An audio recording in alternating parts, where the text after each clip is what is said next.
Welcome back guys sa ating channel ng Tutanlop. Ito, fast recovery naman ng ating mga ibon. Pero ang Daddy Tutan di pa naka-recover. Bali, 6 na po nakauwi sa atin sa sa ating 15. Siyam na lang po nawawala. At ang ating napipisel na ilaro ngayon sa APR ay siguro 2 lang. Kasi hindi nasunog ang katawan ng Dangminsu na nakabalik naman siya after Tarlac City. Tapos ang range pala ng Tarlac City nasa 118 kilometers. Ang first dropper natin si Cookie. Ayun, nasa labas ngayon kasama si Assignment. Niisip ko pa kung sasama ko si Assignment para sa loading natin sa sa APR. Pero titingnan pa natin. Kasi nga hindi ganun ka-easy. Hindi ganun kadali ang pagpe-prepare ng ibon. Ang number 1 kasi yung laki ng nawala sa kanilang timbang. Nabawasan sila ng ganoong kalaking timbang, yun. Medyo mahirap na parte sa kanilang pangangatawan.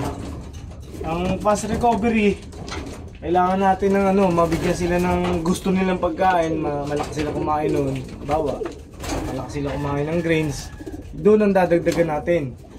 Tapos syempre wag natin aalisin yung mga electrolytes na sadya talagang nakakatulong sa kanila. Yung probiotics laging kasama yon sa kanilang diet, sa ating pagbibigay sa kanila. Kaya all in all, kung magkakarga man tayo sa APR anong araw ngayon? Tuesday. Merong kargaan ngayon. Mare, mga 3 lang. I-stop ko na si Binondo Girl.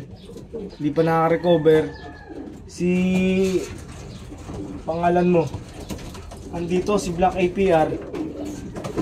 Kaya lang ilan na ang na-skip ni Black APR na loading. Hindi ko na siguro si gagamitin. Bali 3 yung iiwanan natin. Saka tong tingnan natin si Assignment. Baka si Assignment iwan ko na rin. Andito nga pala si Assignment sa labas. Ayan, medyo kung makikita nyo na medyo may hapo siya.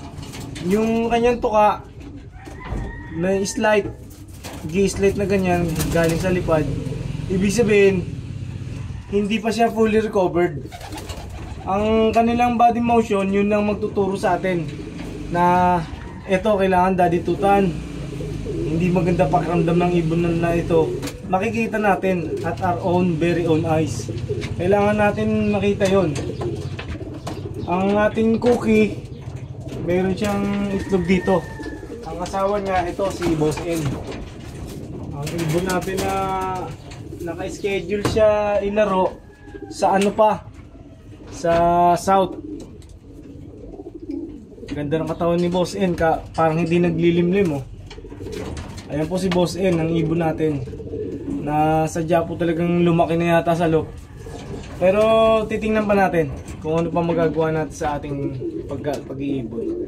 Salamat po guys sa pagsuporta at patuloy na pagtangkilik sa ating mumunting channel, ang Tutanlop.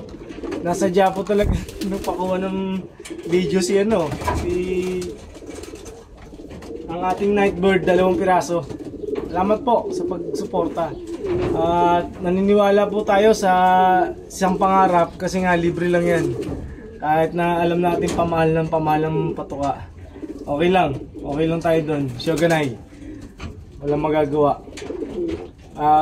Meron tayong anak buhay, kailangan natin gampanan. At arigatou gozaimasu, minasang, kyosite.